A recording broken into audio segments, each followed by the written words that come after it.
Core Connection. I'm Mira Rubin here with you on Enlightened World Network. And today's topic is constraints. And essentially, we'll be talking about the limits that we set upon ourselves through belief and trauma sometimes. Anyway, before we get started, let's take a minute or two to get present. Let's take a deep breath in through your nose and hold it. And imagine clean, crisp oxygen flooding your lungs, flowing into your bloodstream, nourishing all your cells, all your organs, bringing vital life energy to your body and being. And as you exhale any tension, stress, negativity, fatigue. And now let's take another deep breath in through your nose and hold it. This time, imagine brilliant, bright light lighting you up from the inside out, illuminating, electrifying, and energizing all your cells, your molecules, your electrons, creating this brilliant beam of light from your heart out into the world. And as you exhale any remaining tension, stress, negativity, fatigue. And now let's press our palms together and vigorously rub those hands together. Feel the tension, the friction, the temperature, all those sensations, that tingling and tickling, and allow all those sensations to bring you present right here, right now, into this remarkable physical form that enables you to experience life. Good morning, Rosalind. Welcome. So good to have you here with us this morning. And welcome to everybody else who's joining us. We're talking about constraints. So yesterday we talked about context and how we can expand our experience through context. And today we're talking about how we can expand our experience through addressing the constraints that we impose upon ourselves and or that we accept. So from external influence. So constraints are things that or thoughts, patterns that motivate the I can't kind of scenario.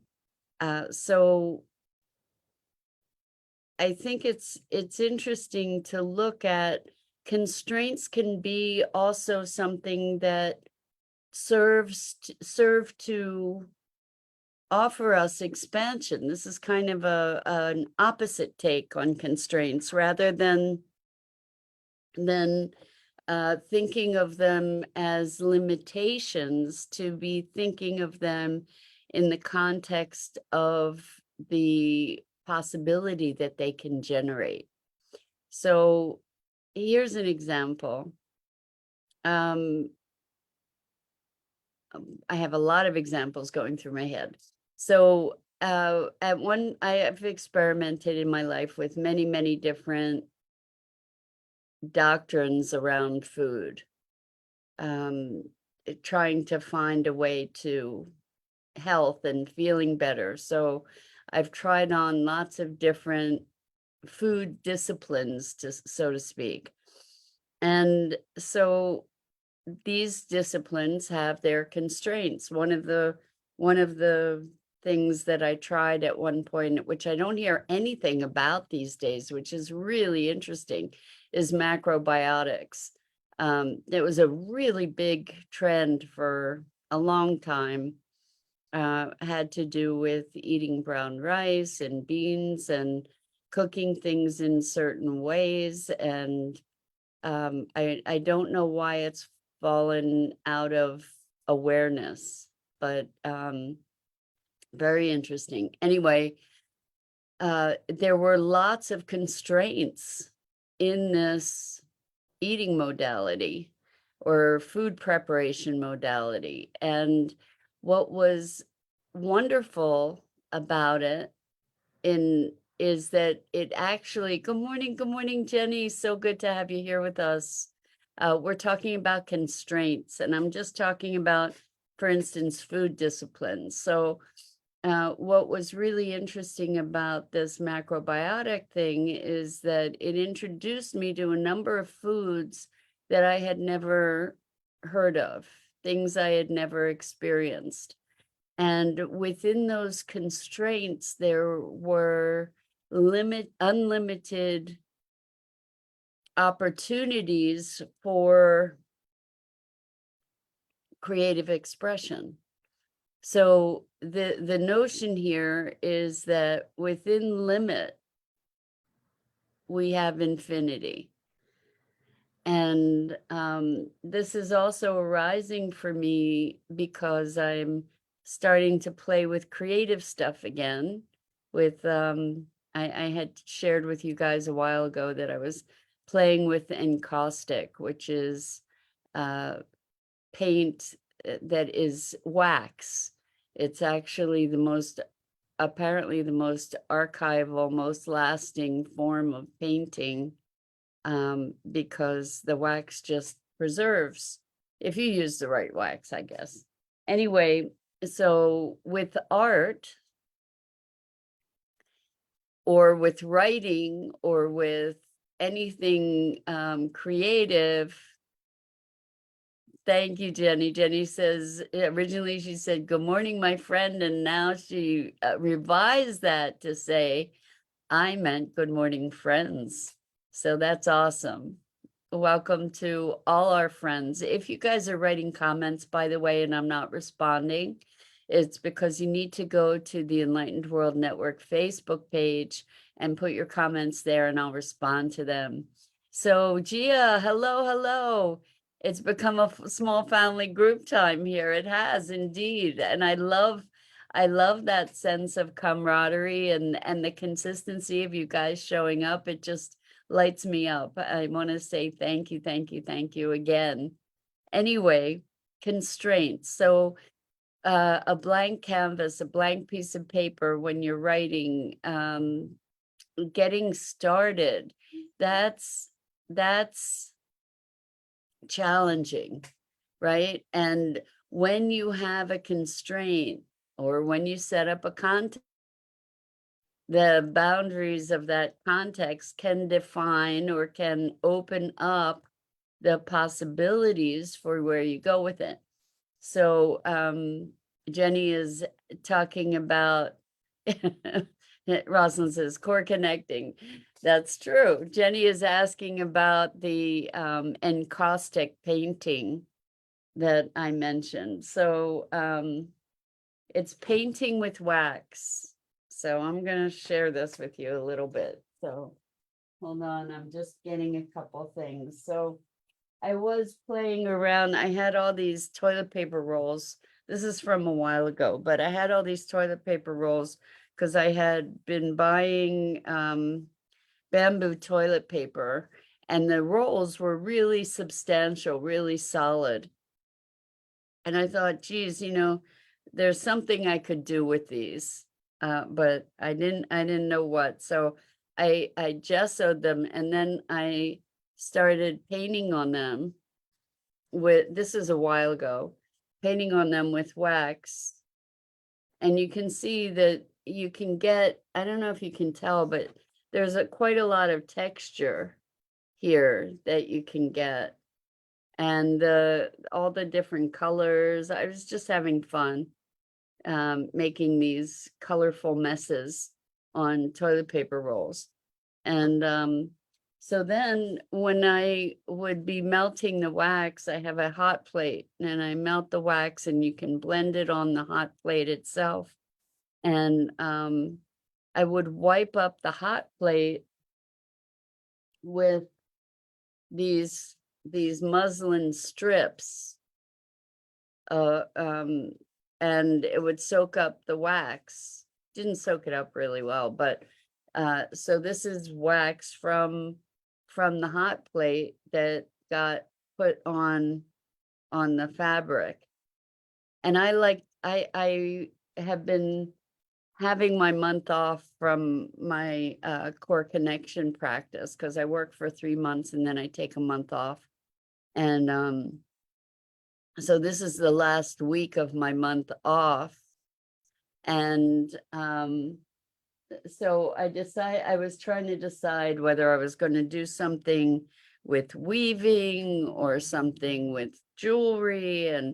And so there was an art show or a studio tour of artists in Montgomery County where I live. And there was a woman who teaches encaustic. I've been trying to take a course in it for a while, and they kept getting canceled. Anyway, so I went to this demonstration that this woman gave, and it put the fire in my belly again to play with this encaustic. So I came up with this, which was just fun, taking those strips that that were colored by cleaning off the hot plate and weaving them together to make this encaustic, patterned, colorful foundation that I can then develop into something else. I can put it on a canvas or something and play with that and see what happens. So anyway, Gia, thank you. Gia says, I love your enthusiasm for learning and creating new stuff. It's nice, beautiful. Well, I'm having fun, and that's really what it's about. I like to experiment with things. And so I end up trying a lot of different stuff. And when you're doing, I went to art school, and it was really interesting that one of the criticisms that I received was that I was a dilettante. Now, you've probably heard the definition of dilettante is sort of like jack of all trades, master of none. There's a greater appreciation for people that have broad skill sets than there used to be. It used to be very much more a culture of specialization, and in some ways it still is. But anyway, with art, what I'm excited about,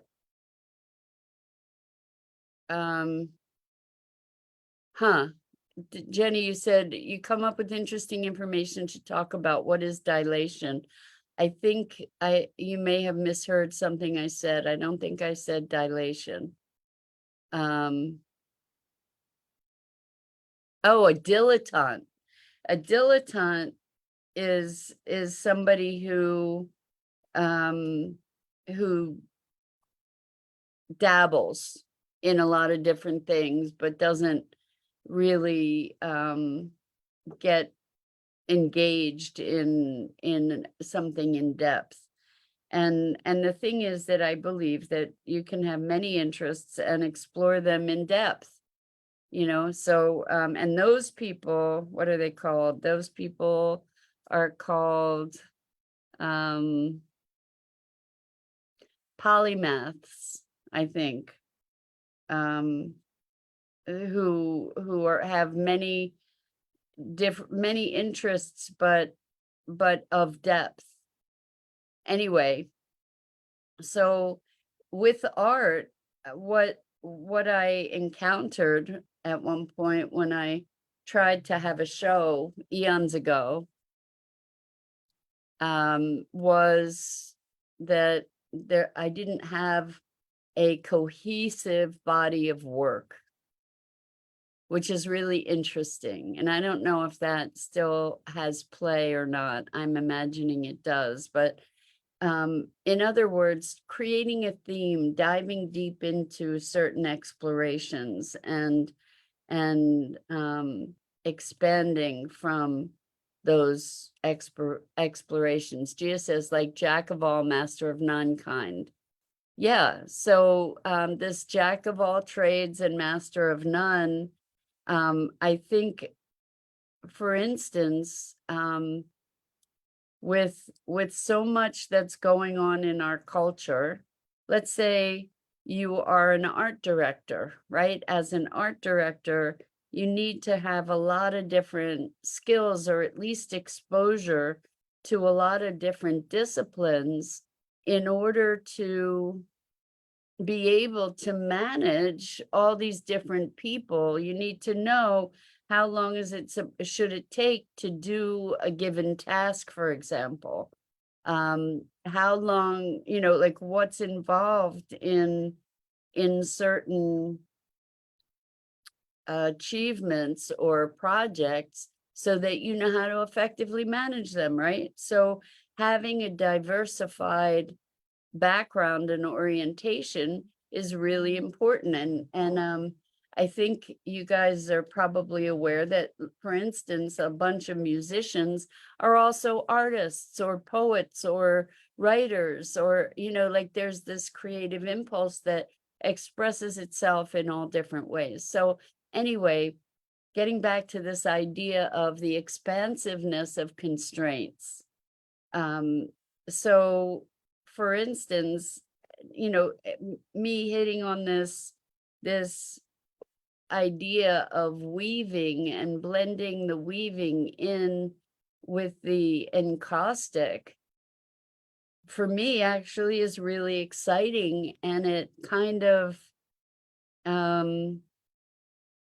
it resonates for me as a fun constraint to be playing with, because weaving is a theme of my life in a metaphorical way too, and maybe for you as well, where we're interweaving all these different aspects of ourselves and our interests and our curiosities, and we're weaving the experience of life.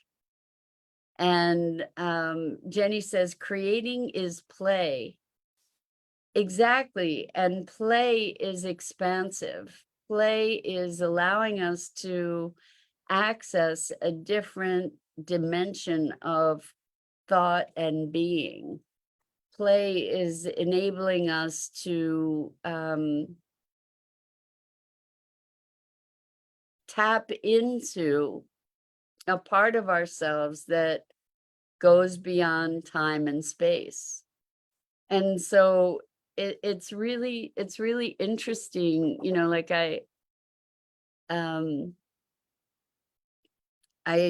do a lot of different crafty and creative things. And this discovery yesterday actually, it just really resonates for me as something that I'm interested in exploring more deeply, like as kind of signature work. Like it feels representative of me, weaving different things together, going beyond the edges, and bringing seemingly separate things into unity. So I'm really excited about this actually. And it unifies a bunch of my interests. I'm very interested in texture and color and weaving and pattern, and so there's just something super fun about this. And so Jenny says, and the mind opens up to infinite possibilities. Right. So here's the thing. I'm creating a constraint for myself of weaving, of, bringing together these different elements and weaving them together somehow, like that's the theme, which really works kind of with the theme of my life.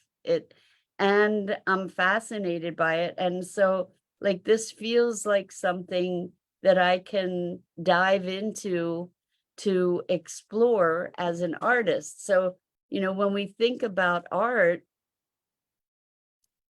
um,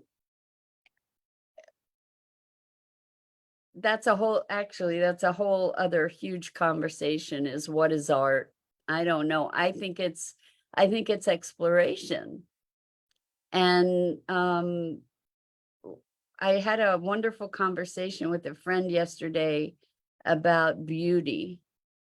And I think I've shared with you that for me, beauty is the pathway to the opening of the heart. Jenny says it's also therapeutic. 100% it's therapeutic. And it's interesting to me that I just sort of started meditating again about 3 or 4 days ago.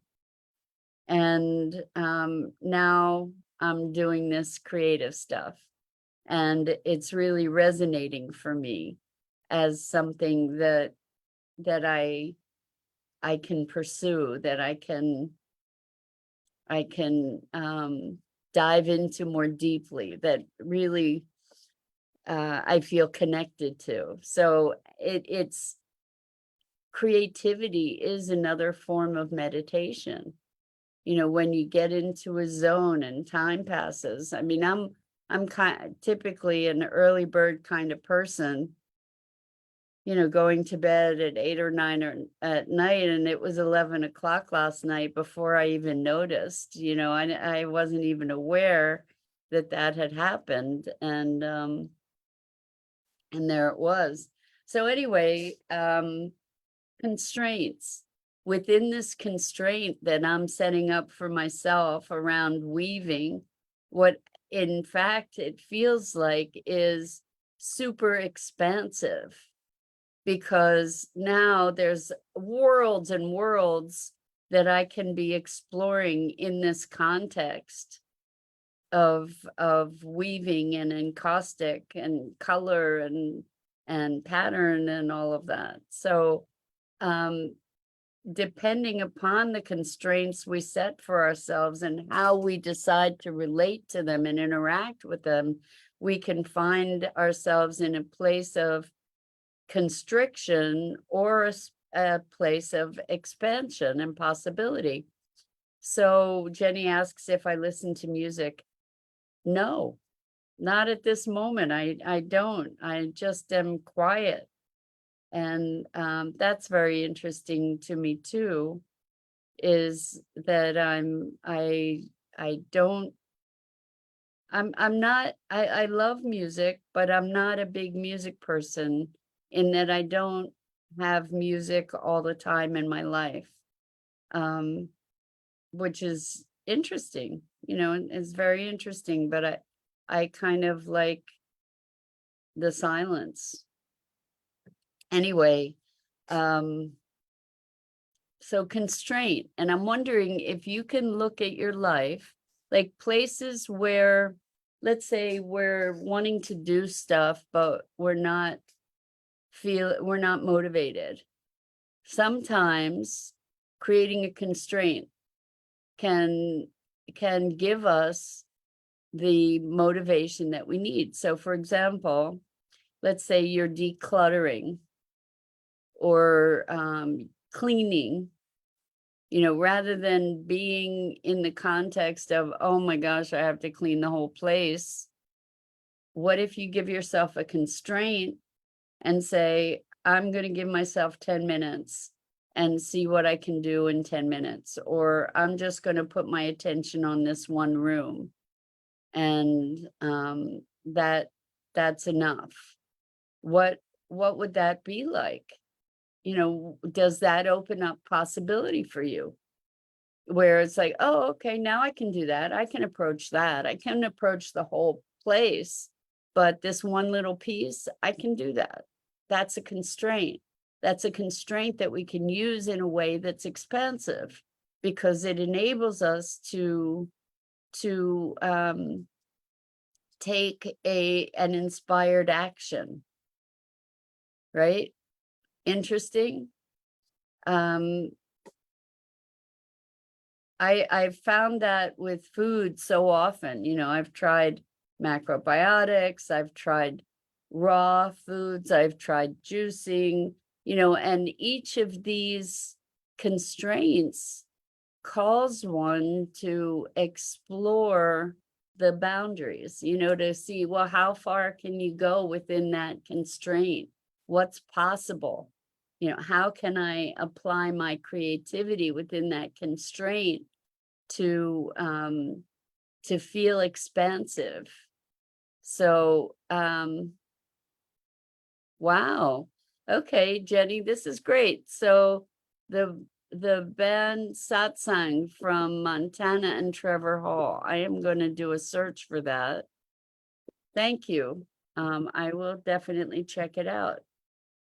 So, creativity, I think creativity breeds creativity, and creativity is all about finding new possibility, finding new approaches to things. And it's kind of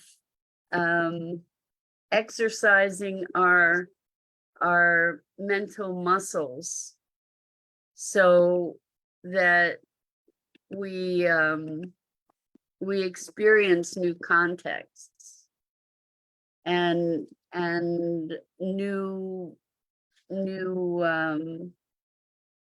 well, generative.